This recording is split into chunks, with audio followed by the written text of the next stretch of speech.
Do you have a Siemens IQ700 and does the sound makes you crazy?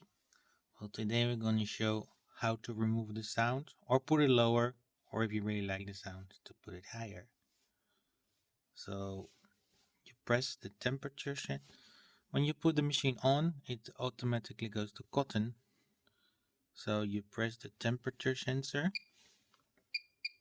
and at the same time you flip it to the second one. And now you get a number, which is the number of the volume. So you can go plus.